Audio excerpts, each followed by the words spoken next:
Good morning, everyone. Today we're checking out a brand new video from the film theaters about how to survive Final Destination. But here's the thing: how the hell do you survive Final Destination? Death happens. How can you No, here's how you survive it. Don't be in the fucking premonition. possibly beat death? In a franchise like Final Destination, built on ridiculous kills and death coming to take what he's owed, how can you cheat it? How can you outrun Don't be in the it? premonition. Well, after diving deep into That's the it. lore of this Don't be in it. franchise, I figured it out, loyal theorists. But you might not like the answer. Let's see what it is. Hello internets, welcome to Film Theory, the show that's just dying to talk about some horror. Today we are finally talking about one of my favorite horror franchises, Final Destination. I was actually a bit surprised that pretty we never okay. covered this one, and with the release of the newest film, Bloodlines, after a decade, now was the 14 years. Whoa, I was not expecting that. And I'm sorry about that. I accidentally hit C. perfect time. So if you don't know, Final Destination is a classic horror film franchise from the mid-aughts. This really leaned into a lot of the gore and body horror that other franchises would pick up and make their whole shtick later on. I'm just saying, kind of. Final Destination walked so Saw could run directly into a bear trap. The whole premise goes like this. Directly A into group a bear of people trap. are minding their own business, going about their lives as normal, until one of them has some sort of psychic vision, a premonition of a horrible tragedy about That's to right. happen. They see themselves and the other people in this group dying, and using that foresight are able to save everyone from an early grave. Well, Yeah. at least for a little bit. See, most people. death in these movies isn't just a concept. It's a supernatural Yeah, by the way, that's Candyman playing the mortician, i.e. this guy right here. Candy frickin' Man. entity, and if you escape it, well, the Grim Reaper comes for all of us, and death starts picking off the survivors who were supposed to die one by one in increasingly hilarious and unlikely ways unfit for YouTube. Yep, Basically, bust. this is just an excuse for the writers to get creative What? with how they kill these guys Squish. with Rube Goldberg machines of brutality, and they Fence. get really out there Cooked. and really scarring. Tile. I'll just tell you, Final Destination is single-handedly the reason an entire generation of millennials like myself refuse to drive behind a logging truck. Also, fun fact, yeah. they started advertising the new film on the back of logging trucks, and it's just genius. So anyway, this is a series all about its Genius. characters Good trying to luck. beat Good death, luck. to outsmart and outrun their own mortality before death can scratch their name off its list. So, naturally, Death they Note. got my theorist cogs a-turnin'. And if we dive into the lore of the Final Destination universe, is there a way to actually beat it? Is there a way to cheat death and keep on living, slipping through the Reaper's bony fingers before it can strangle you? As I well mean, as they I give us know. a few options in No. the movies themselves, but basically none of the main characters in these movies have a happy ending. Would we have any hope? Well, I went back and watched As far as all I of the know. movies, theorists, and dug deep into this universe to try to find an answer, looking at all the rules that Final Destination lays out, and I've done it. Beyond what the movies directly tell us, I found You know, one thing that actually got people's blood kind of boiling about the cities is mostly the name, Final Destination. And each time there was another one coming out, I was like, how can there be another Final Destination? What I think it's actually meant to be is the final destination of life. Death.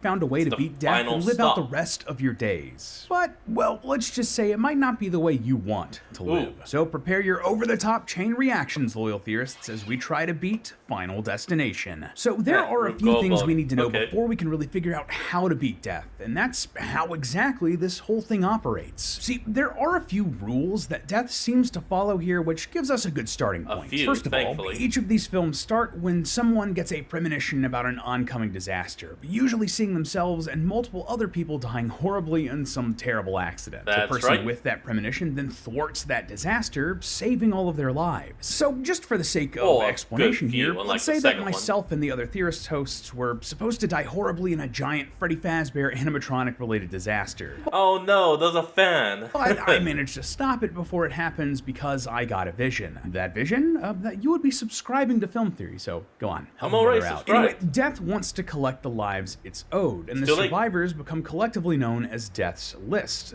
Well, at least by the fandom. Usually, Death will try to kill the survivors in the order that they would have died in that initial disaster. That's right. So let's say that this Freddy Fazbear accident was supposed to kill Tom, then Ash, then me, then Santi, and then Amy. Death would then come for us in that order. However, if someone or something intervenes and saves one of us, if one of us manages to survive skips one the of list. Death's crazy Skips. chain reactions, it skips Yeah. us and then goes to the next person in line. time. Right, Well, yes. at least until it gets to the bottom of the list. Then it wraps back around to the first person again to take them out. You also can't try to break this chain and beat death by taking things into your own hands, if you catch my drift. Yeah, it was like the third or fourth one to while someone tried to end themselves, death just wouldn't let them.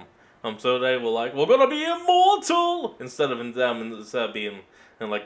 So, we're invincible as long as this one guy doesn't die. Death will literally not allow you to die by your own hand until it comes for you. No skipping and I the gotta list. say, sometimes it feels like life's got you stuck in one of these Final Destination Rube Goldberg machines, leaving you confused about what to do with your career. Well, truth is, opportunities rarely just appear out of thin air. But no, That a is lot of true, people who move yeah. ahead create those opportunities. They plan and take action. And Strawberry.me, the sponsor of It today's is an theory, ad. can help I you do was both. just Maybe about you're just to. finishing school and looking for your first real job. Or maybe you've been in the game for a while and it just feels like your career is stuck on pause. That's where Strawberry.me comes in. They pair you with a professional career coach. Oh, This well, that's isn't a good. consultant, they're not a mentor, and no, this is not therapy, but it is like therapy for your career. You get real one-on-one support that's focused on clarity and action and results. Okay. They want to help you figure out what you actually want, make a game plan to actually get there, and then hold you accountable so you don't just think about that success, you build it. And well, honestly, that's a lot of actually the time, thankful. moving ahead in work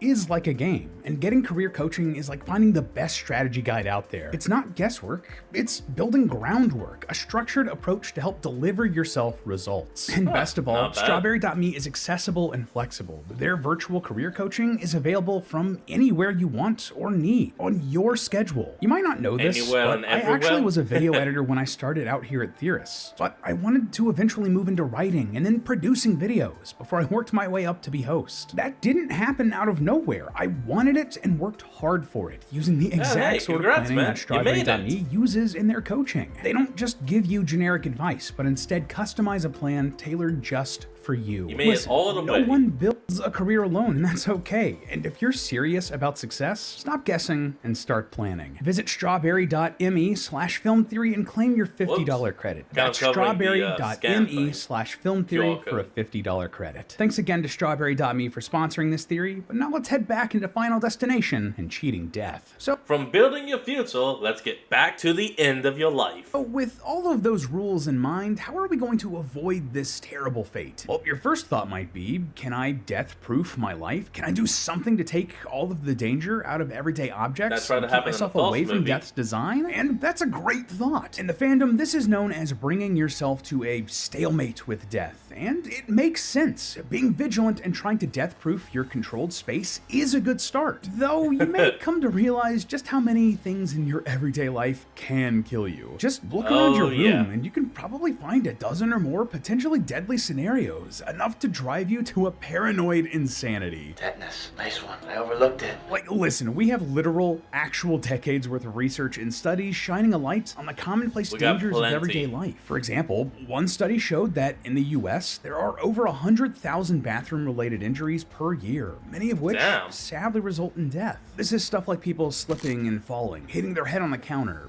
that sort of thing. Just think of how many people the Reaper's taken out by making them slip in the tub. And then there are gas Yeah, he actually took out one of my family members stoves. many These years can be ago. surprisingly dangerous, and not just because they might burst into flames, knock over a chair, and drive a knife into your heart. No. Instead, using these first stoves movie. can lead to a byproduct called nitrogen dioxide. And nitrogen dioxide could be responsible for up to 19,000 premature deaths in the United States and Oh, damn. 40,000 in the European Union and UK. We humans are very fragile little creatures, and the threat of death is lurking everywhere. That being said, if you are desperate and you really want to survive, this one might be worth a shot. We see Alex from Final Destination 1 actually try this. He goes out to a cabin and death-proofs the place. And Oh, yeah. ultimately, he's safe there. Well, until he realizes that he actually wasn't the next on death's list, so all that prep was for naught. But that Yeah, doesn't just mean this crap. can't It's not work. me. Later, Alex's partner Clear checks locks herself into a mental institute complete with padded walls and no real way to be harmed. And, surprisingly, this does actually work for Clear. She's kept out of Death's reach. And likewise, in the new Final Destination Bloodlines, Iris is able to survive for decades by holding herself up in a similarly death-proofed cabin. So, okay, that works. Theory done, right? Well, maybe not. I'll be honest, I haven't seen anything of the new movie yet. Not, because this does come with a couple of huge drawbacks. Firstly, you can't make any mistakes. You can't slip up and let your guard down at all, because when you do, Death will take advantage of that and kill you. We see this in Bloodlines when Iris leaves the cabin briefly to talk to her granddaughter and is killed by a freak weather vane accident. Well, and damn. Secondly, can we actually call this living?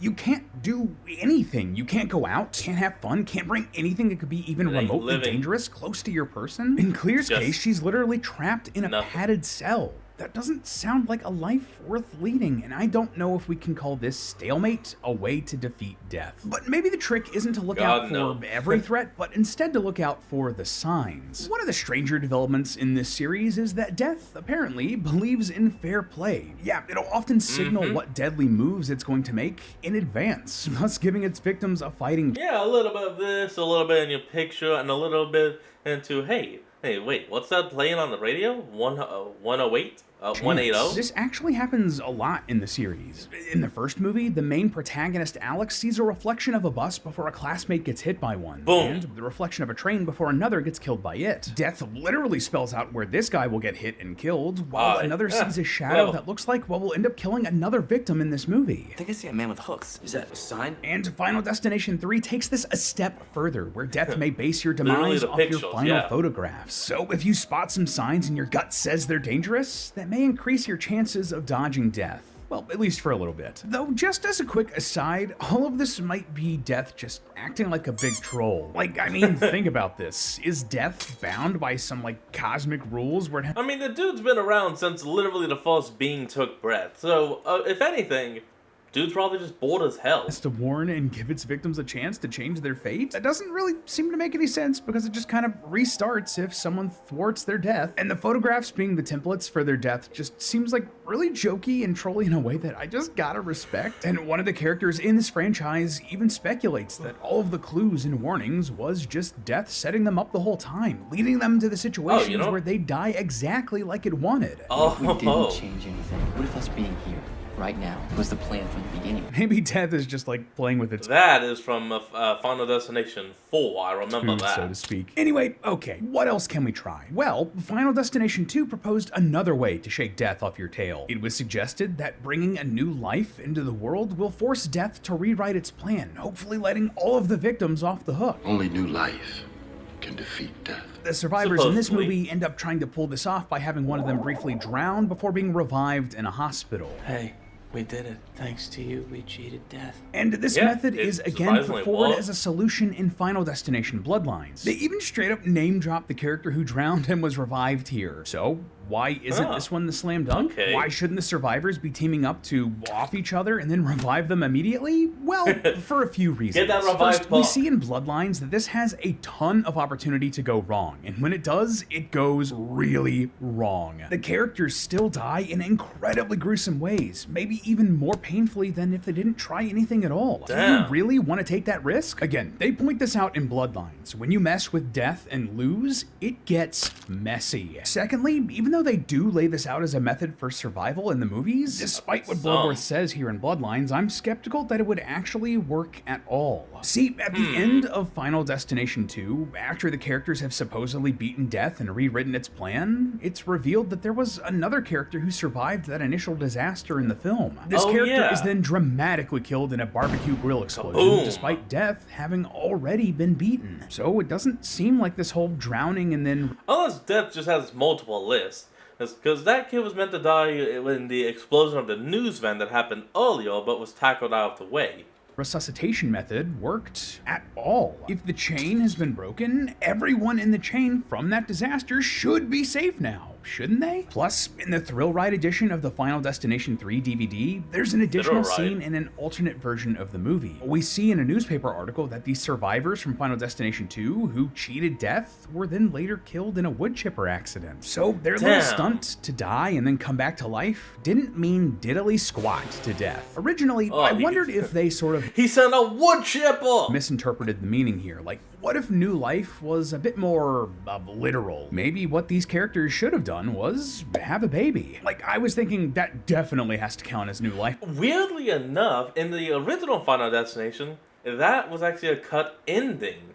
That would mess up Death's design and force a reset. This was actually a big plot point in Final Destination 2, where the main characters think that one of the survivors is a pregnant woman. They successfully help her give birth, which they think will reset everything, but then realize that the woman was never actually supposed to die in the first place, so she wasn't part of the chain. But does that mean that giving birth, creating life, would actually defeat death? This was actually an alternate ending for the original film. Clear and Alex have a child, and the remaining survivors are able to beat death because of it. And hey, if we had made this theory like 3 years ago, or even 2, maybe even just 1, this could have been the answer. But it still doesn't work. We see some survivors in the latest film, Final Destination Bloodlines, actually survive long enough to start families. But all having kids did was put a target on their backs too. Yep, apparently they were never supposed to exist in the first place, and Death wants to take back those lives to bring balance to the scales before the Reaper eventually comes for the original survivors too. Plus, other canon works show that having a kid doesn't reset the clock at all.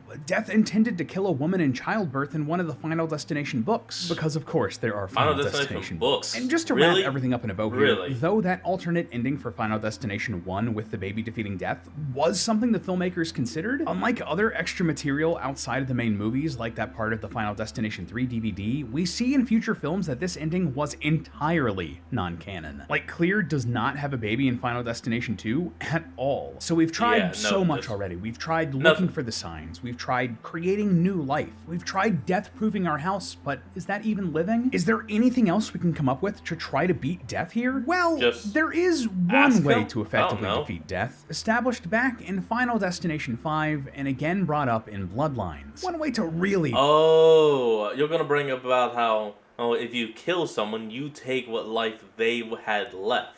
Win out here. See, if you're marked for death, but then kill someone before their time, you get the amount of time that they would have lived added onto your lifespan. And this doesn't actually even have to explicitly be murder. Yeah, but you have no idea what the hell you actually get. Which is probably where your mind went first. No, instead, if you cause the accidental death of someone, that also counts. In Final Destination 5, one of the characters mistakenly causes a coworker to be killed in an accident at the factory they work at, and that ends up adding to his own lifespan. The one big drawback to this method, however, well, other than the fact that someone else has to die for it to work, you won't be sure just how much more life someone has, and thus how much more time is going to be tacked onto your lifespan. Yeah, this is actually a plot point in Final Destination 5. The time inherited from the people killed doesn't actually end up being that much. For example, that coworker who was killed, he had an undiagnosed medical issue that meant that he only had a couple more weeks to live anyway, leading to an abrupt demise of the guy that inherited the short lifespan later on in the movie. But in theory, in Final Destination theory, if you want to stay alive and keep yourself at the bottom of death's list, all a person can really do is keep on killing just to keep on living. And based on the rule set, hey, no wonder Afton is so immortal.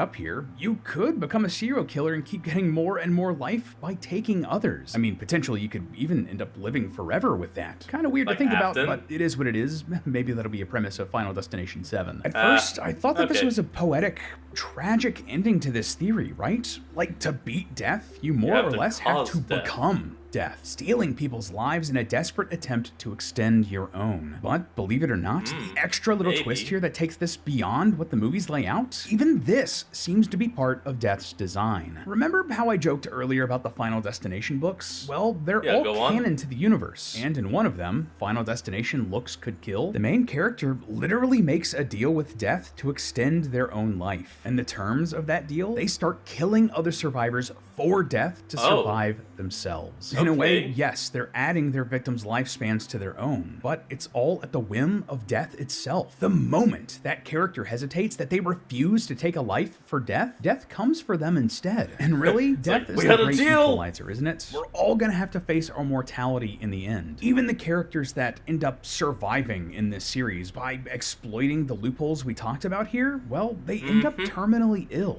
Death comes for them, but it's just more patient about it. So sure, if you're in the Final Destination Very universe and want slow. to extend the precious hours you have left, go ahead and go out and murder. Lose all of your humanity and become Death yourself, if you think it's worth it. But I have become Death, destroyer of worlds. to Death, you're still just a plaything on your way to your final destination. Really takes the whole idea of if you can't beat them, join them to the next level. But hey, that's just a theory. A film theory. And cut. Up next, Alright everyone, that's going to be the end of today's video, and I hope you all enjoyed this. Remember to like, comment, and subscribe for more. Link to the original will be put in the description below, and I'll see all of y'all next time when we flick back on. Till then, this is Fox, signing out. Peace.